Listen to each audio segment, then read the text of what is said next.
Hello everyone and welcome to Blood and Hematology YouTube channel. This video is about formation, clinical application, and determination of hemoglobin A1c.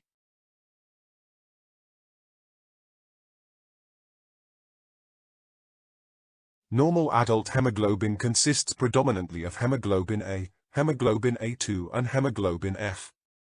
Hemoglobin A refers to the most common type of adult hemoglobin, which can be further fractionated into its major component, hemoglobin A0, and minor components collectively known as hemoglobin A1.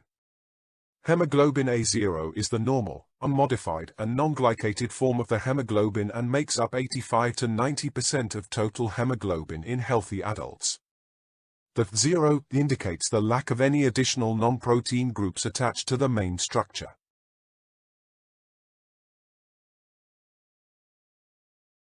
About 6% of total hemoglobin A is termed hemoglobin A1 or glycosylated hemoglobin, which refers to a group of hemoglobin variants where sugar molecules attach to hemoglobin. Hemoglobin A1 in turn is made up of hemoglobins A1A1, A1A2, A1B, A1C, A1E1 and A1E2 fractions, defined by their electrophoretic and chromatographic properties. Hemoglobin A1A1 is a specific minor subfraction of glycated hemoglobin. It is formed through a non-enzymatic reaction where fructose 1,6-bisphosphate binds to the N-terminal valine of the hemoglobin beta chain. In the case of hemoglobin A1A2, glucose 6-phosphate is attached to the N-terminal valine of the beta chain. Hemoglobin A1b is a minor glycated hemoglobin fraction, and it forms when hemoglobin binds with pyruvate, or related ketoacids. Hemoglobin A1c is a minor fraction of adult hemoglobin, which is formed slowly and non-enzymatically from hemoglobin and glucose. Hemoglobin A1c is an ideal parameter for diagnosis and control of diabetes mellitus, because there is a direct relationship between average blood glucose levels and hemoglobin A1c concentration. Hemoglobin A1E1 and hemoglobin A1E2 are rare, minor hemoglobin A1 subfractions seen in detailed hemoglobin fractionation. They are formed by binding of non-glucose metabolites to hemoglobin, and are present in very small amounts.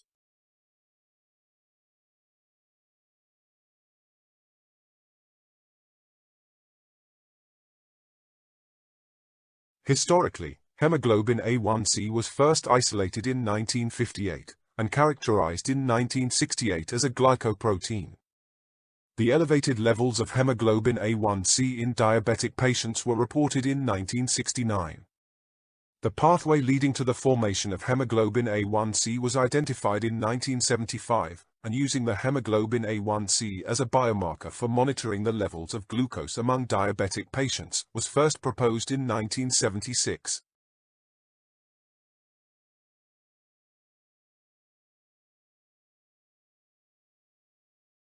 Proteins are frequently glycated during various enzymatic reactions when the conditions are physiologically favorable. In the primary step of glycated hemoglobin formation, hemoglobin and the blood glucose interact to form an unstable intermediate, a Schiff base known as labile hemoglobin, in a reversible non-enzymatic reaction.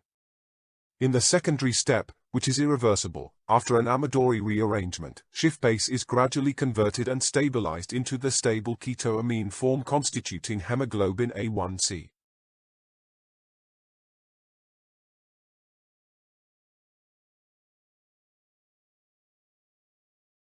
Analysis of hemoglobin A1c in blood provides evidence about an individual's average blood glucose levels during the previous 2 to 3 months, which is the predicted half-life of red blood cells.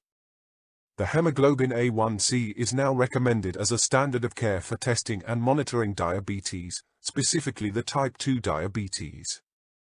Hemoglobin A1c can be expressed in older percentage units, or as millimole per mole SI units.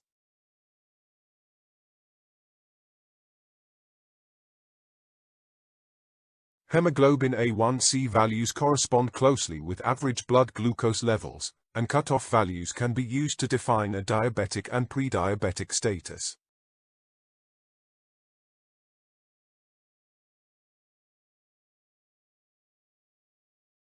Several conditions can interfere with the accuracy of hemoglobin A1c testing, which are listed in the table.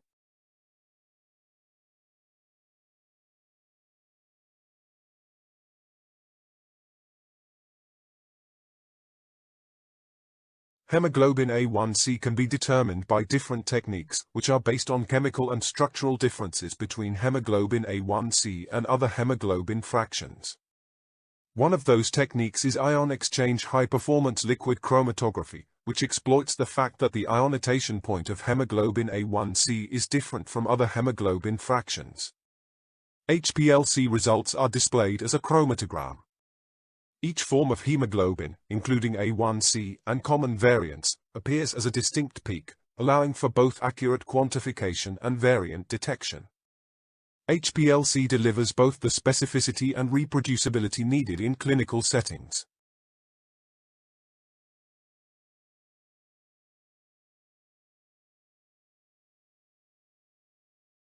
Among the methods used to measure hemoglobin A1c, HPLC consistently emerges as the gold standard. Ion exchange HPLC is a specific type of HPLC where separation is based on the charge of molecules. HPLC results are displayed as a chromatogram, which shows distinct peaks for hemoglobin A0, hemoglobin A1c, and possibly other variants or labile fractions.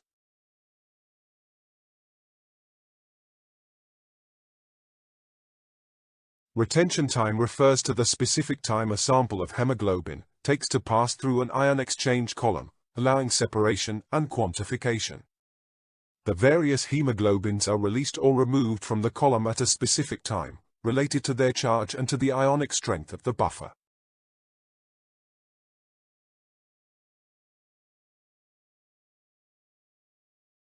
In a hemoglobin A1c chromatogram, the baseline is the flat horizontal line at the bottom of the chromatogram, representing the detector signal when no hemoglobin fraction is eluting from the column. The baseline runs across the entire chromatogram, from the start to the end, and it is the lowest signal level. All peaks rise upward from the baseline and return back to it. It is used as the reference line for measuring peak height, calculating peak area, and determining percent hemoglobin A1c. A drifting or noisy baseline can cause incorrect hemoglobin A1c percentage, poor peak separation, and quality control failures.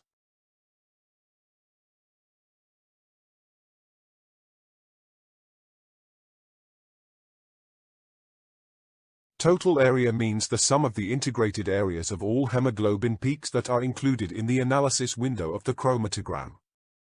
Hemoglobin A0, hemoglobin A1c, minor fractions, and any variant or additional peaks that the system counts as hemoglobin, are included in total area.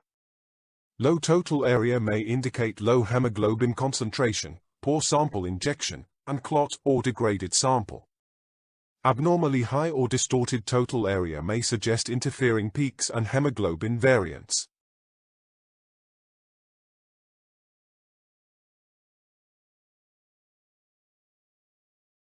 On the D100 system chromatogram, hemoglobin's peaks usually appear from hemoglobin A1a to hemoglobin A0. Hemoglobins A1a and A1b are minor early peaks and in very small amount. They are normal and clinically insignificant.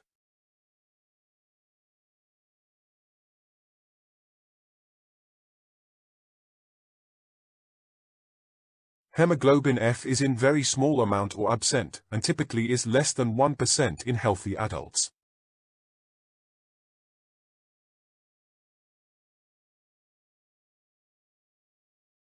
Labile A1c is an early reversible form of glycated hemoglobin that appears as a separate small peak before the true hemoglobin A1c peak and is not included in the hemoglobin A1c calculation. Labile A1c usually is in small amount in healthy individuals.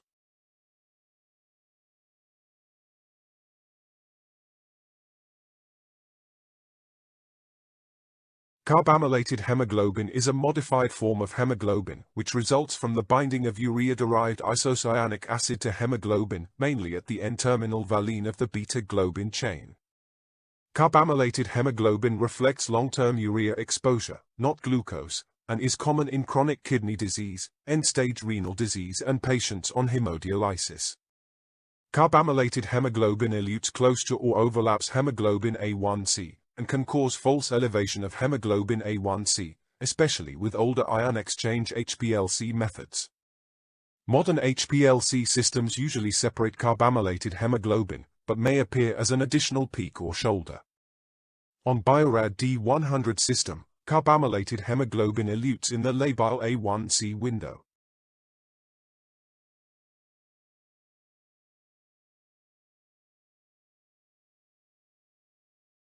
Hemoglobin A1c appears as a narrow and symmetric peak. By integrating the area under the hemoglobin A1c peak relative to total hemoglobin, the device calculates a precise percentage. The area corresponds to about 4 to 5.6% hemoglobin A1c in healthy individuals.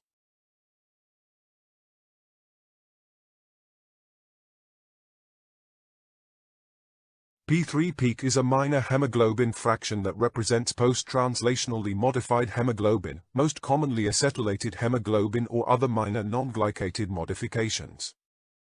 P3 peak is not glucose-related and does not reflect glycemic control.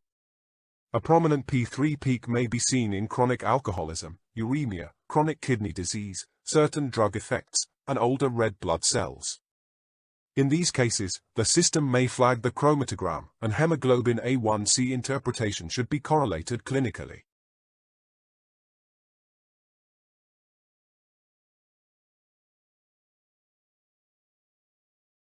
Hemoglobin A0 is the major and largest peak and represents most of the hemoglobin.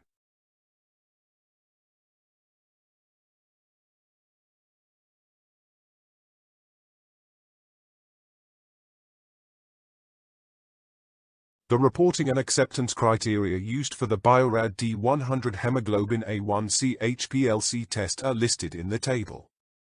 These criteria determine whether a hemoglobin A1c result can be released, commented, or rejected. Any results that do not meet these criteria should not be reported.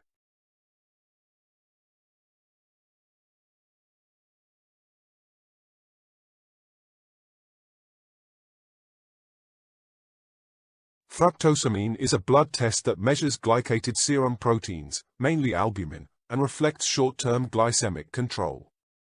It's used in diabetes management, especially when hemoglobin A1c is unreliable.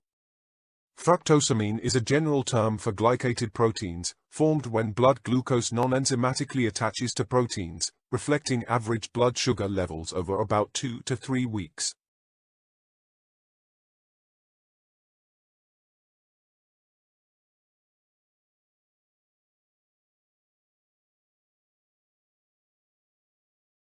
The first chromatogram obtained using Bio-Rad D100 system is from a 69-year-old diabetic man with elevated hemoglobin A1c and fasting blood sugar levels.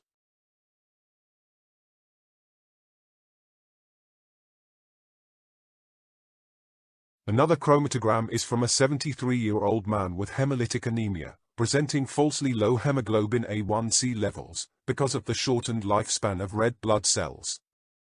Due to out-of-criteria and unreliable hemoglobin A1c levels, serum fructosamine was measured, and a normal fructosamine value was obtained.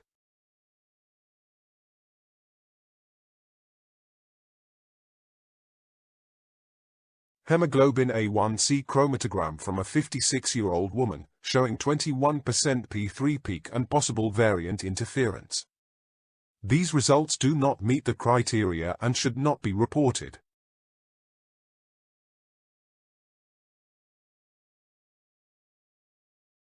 Thank you for watching this video.